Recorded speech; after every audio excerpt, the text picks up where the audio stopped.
মহাসড়কে এসে যেটা দেখছি সেটি হচ্ছে যে উত্তরার যে জায়গাটি রয়েছে, আমরা এই মুহূর্তে একটি বড় সংখ্যক মিছিল দেখছি, অর্থাৎ লং মার্চ টু ঢাকা যে কর্মসূচি দেওয়া হয়েছে।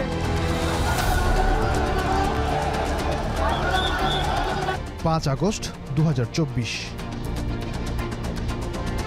শেষ মরণ কামড়ের জন্য যখন পূর্ণ শক্তি নিয়ে প্রস্তুত নিষ্ঠুর স্বৈরাচারের সকল আয়োজন, তখন সবার আগে কারফিউয়ের ব্যারিকেড ভেঙে ফেলে উত্তরার সংগ্রামী মুক্তিকামী জনতা। যে দেয়ালের দৃষ্টিসীমার দূরত্বেই ছিল আকাঙ্ক্ষিত মুক্তির তোরণ। বাসা থেকে বের হয়েছিলাম যে আজকের পরে হয়তো আর বাসায় ফেরা হবে না, আমরা হয়তো শহীদি জীবন হয়তো লাভ করতেও পারি। আমি আল্লাহর কাছে দোয়া করছিলাম যে আল্লাহ, আমরা পারার কোনো ক্যাপাসিটি আর নাই, আর্মি তো ডিরেক্টলি ফায়ার করবে, পারলে কিছু আবাবিল পাঠাও, আমাদেরকে বাঁচাও, এটা ছাড়া আর ওয়ে নেই।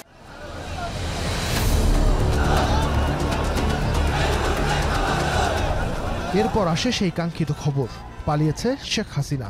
ছাত্র জনতার দখলে যখন গণভবন, তখনও উত্তাল উত্তরা। বিজয় উদযাপনরতদের উপর গুলি চালায় পুলিশ। তারই একটি গুলি লাগে 6 বছর বয়সী জাবির ইব্রাহিমের পায়ে। রাব্বানা আতিনা ফিদ দুনিয়া হাসানাতাও ওয়া ফিল আখিরাতি হাসানাতাও।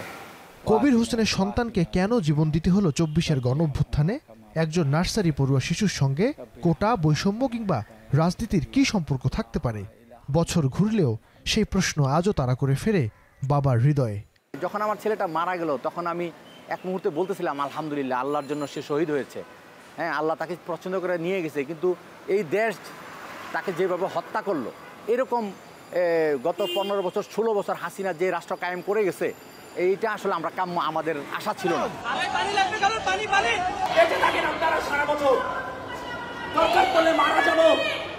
আল্লাহর কাছে বলতে পারবো আমি মারা গেছি দেশের জন্য।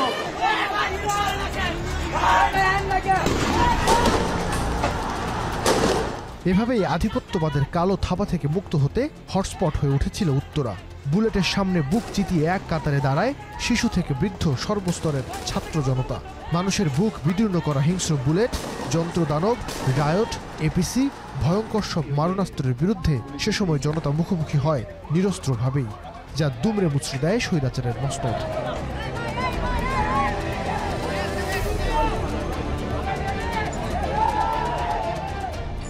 শুরুটা 16 জুলাই 2024। আন্দোলনে সক্রিয়ভাবে অংশ নেওয়া কয়েকজন শিক্ষার্থী জানান, উত্তরায় যেভাবে সংগঠিত হলো ছাত্র জনতা, লক্ষ্যই ছিল দেশকে ঢাকা থেকে বিচ্ছিন্ন করা। আমরা প্রত্যেকদিন তার আগের রাতে ম্যাপ নিয়ে বসতাম, ম্যাপ নিয়ে বসে আমরা ঠিক করে দিতাম, ম্যাপটা পোস্ট করা হতো যে আমরা কয়েকটা ভাগে বিভক্ত হতাম। আমরা দুইটা দলে বিভক্ত হয়ে দুইটা রাস্তা আমরা দখল করি, মেইন যে সড়কগুলো, যাতে যান চলাচল বন্ধ হয়ে যায়, যাতে আমাদেরকে নজরে পড়ে সবার। কেসারেন শেকড় থেকে শিখরে।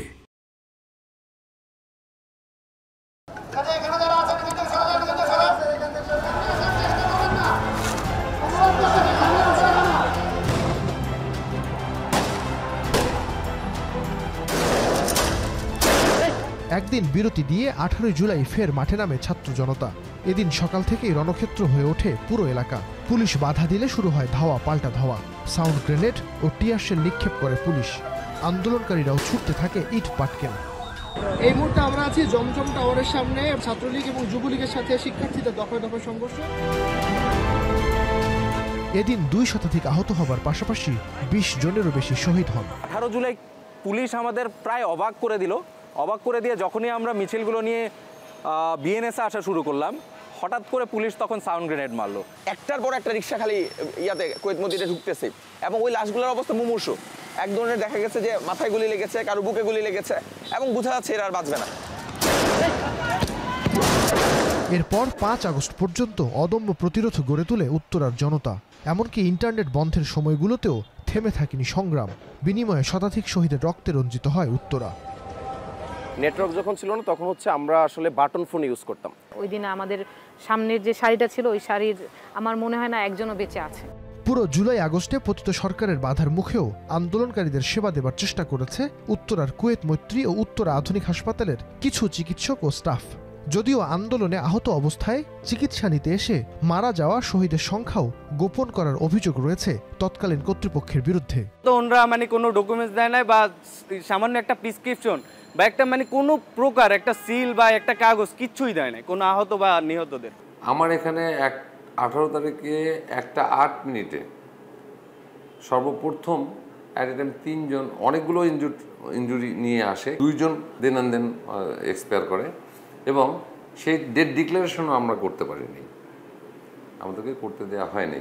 মানুষজন কিন্তু চেয়েছিল যে জুলাই প্রোক্লেমেশন। জুলাই আন্দোলনে নেতৃত্ব দেওয়া সংগঠকদের কাছে প্রশ্ন, বছর ঘুরলেও কতটা প্রত্যাশা পূরণ হয়েছে তাদের? 1 বছরে জুলাই ঘোষণাপত্র, বিচারের অগ্রগতি নিয়ে হতাশ অনেকেই। এখন পর্যন্ত 11 মাস পেরিয়ে গেলেও সেই প্রোক্লেমেশনটা আসলো না। কেন আসলো না, কার গাফিলতিতে আসলো না, সেই জিনিসগুলা নিয়ে আমরা প্রচন্ড পরিমাণে আশাহত। ঘোষণাপত্রটা হচ্ছে একটা বিপ্লবের স্বীকৃতি স্বরূপ দেওয়া হয় মূলত। এই 11 মাস পরে আমরা এখন পর্যন্ত আমাদের বিপ্লবের স্বীকৃতিটা আমরা পাই নাই।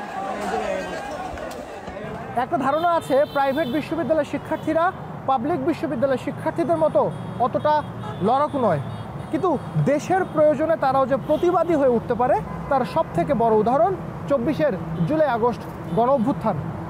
17 জুলাই মধ্যরাতে একটি নোটিশের মাধ্যমে পতিত সরকার যখন দেশের সকল পাবলিক বিশ্ববিদ্যালয় এবং সেই বিশ্ববিদ্যালয়ের হল বন্ধ করে দেয়, তখন এই আন্দোলনের মূল চালিকা শক্তি হয়ে ওঠে বেসরকারি বিশ্ববিদ্যালয়ের শিক্ষার্থীরা। শুধুমাত্র মিছিল কিংবা স্লোগান নয়, নিজের জীবন দিয়ে তারা নতুন নজির তৈরি করেছে, যার সবথেকে বড় সাক্ষী বিমানবন্দরের এই মহাসড়ক এবং একই সাথে উত্তরার সর্বস্তরের জনগণ।